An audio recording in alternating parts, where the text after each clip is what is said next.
The one commodity that is most valuable on this earth is time. Time to love, time to live. From the moment the human body is born, it begins dying. I can live with no responsibility whatsoever. The price I pay is that nothing matters.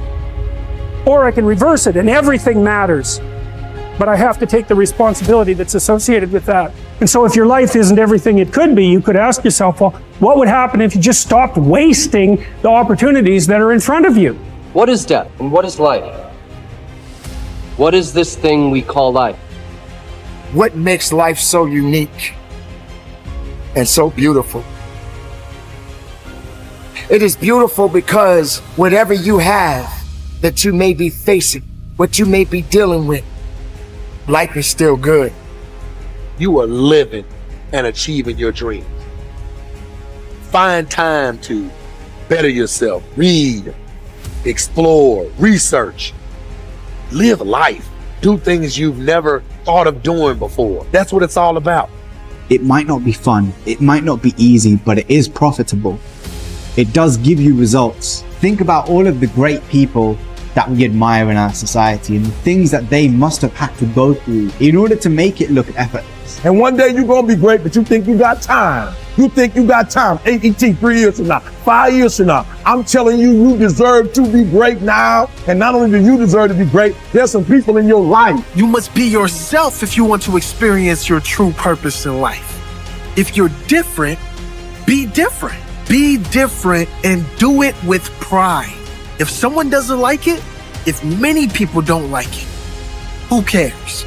Your life would feel better and richer if you had a goal, you chase that goal, you accomplish some things, and you would get this boost of confidence, you'd get this boost of self-esteem, like whatever it is that you're going to do. Learn from what you've just done, move forward. Learn from what you've just done, move forward. Repeat, repeat, repeat, all the way forward until one day you're going to get to the end of that tunnel and you're going to see the light. You need to take massive action. And if that doesn't work, try something else. If that doesn't work, try something else. Keep going with massive action and you will find the way because it will give you momentum. The time is now. The time is now to express and for people to believe in themselves. The time is now for it to be okay to be great. Listen to me, if you work for it, if you're willing to put in that sweat, that blood and those tears, baby, I'm telling you, you can have what you want, be what you want, do what you want. Are you hearing me? And start now. Start believing, start dreaming, and create the life and the person that you really want to see. I think it's good to remember that if we just go along with the crowd, we won't wind up with much more than the wish that we could do it all over again, and as far as we know, you can't. If we want to amount to anything as individuals, we need individual goals, individual thinking, individual actions, and we must never conform to the big group. We must love them, we must help them, we must serve them, because our whole success will depend on our ability to do these things. But never lose our own individuality and our identity by permitting ourselves to become submerged in what has historically proved itself to be little more than a suffocating sea of indirection and purposelessness. If we want to emulate someone, fine, but let's be choosy in whose steps we follow. It's the only life we've got. And remember to think. Imagination is everything, and we can become what we can imagine. If you find yourself getting depressed and down at the mouth, as we all get once in a while, you might want to remember this quotation by Dean Briggs. He said, "Do your work. Not just your work and no more, but a little more for the lavishing's sake. That little more which is worth all the rest. And if you suffer as you must, and if you doubt as you must, do your work. Put your heart into it, and the sky will clear. And then out of your very doubt and suffering will be born the supreme joy of life."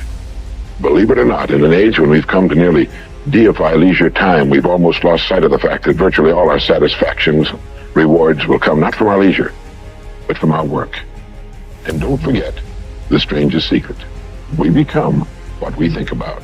But if you want to begin to move into your own personal greatness, if you want to begin to really enjoy a happy, successful, healthy life, you've got to be willing to go against the tide. You've got to be willing to harness your will and say, in spite of this, I'm in control here. I'm not going to let this get me down. I'm not going to let this destroy me. I'm coming back. and I'll be stronger and better because of it. You have got to make a declaration that this is what you stand for. You're standing up for your dreams. You're standing up for peace of mind. You're standing up for health. You want it, and you're going to go all out to have it. It's not going to be easy. When you want to change, it's not easy. If it were in fact easy, everybody would do it. But if you're serious, you'll go all out. So yes, I'm going to turn this situation around. I'm not going to sit back and moan and cry over what happened and what went wrong and who did what. I'm going to do something about this situation. The way to transform yourself is through your work. Now, I know this runs counter to our prevailing cultural prejudices. Work is too ugly, too boring, too vain. Self-transformation, we think, comes through a spiritual journey. Therapy, a guru who tells us what to do, intense group experiences and social experiences, drugs. But most of these are ways of running away from ourselves and relieving our chronic boredom. They're not connected to process, and so any changes that occur don't last. Instead, through our work, we can actually connect to who we are instead of running away. And by entering that slow, organic process, we can actually change ourselves from the inside out in a way that's very real and very lasting.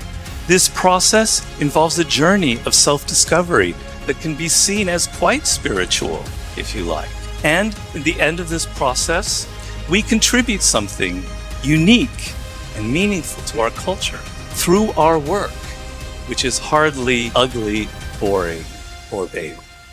This intense focus on one goal is not easy, but it is all important. Orison Swett Marden wrote, "The giants of the race have been men and women of concentration, who have struck sledgehammer blows in one place until they have accomplished their purpose. The successful men and women of today are those of one over, mastering idea, one unwavering aim, men and women of single and intense purpose." Marden also said that every great man has become great. Every successful man has succeeded in proportion as he has confined his powers to one particular channel. Single-minded concentration in the direction of your dreams will intensify your desires and increase your emotional drive toward your goal. This intensity of concentration will activate the law of attraction and begin to attract people and opportunities into your life to help you to achieve your goal.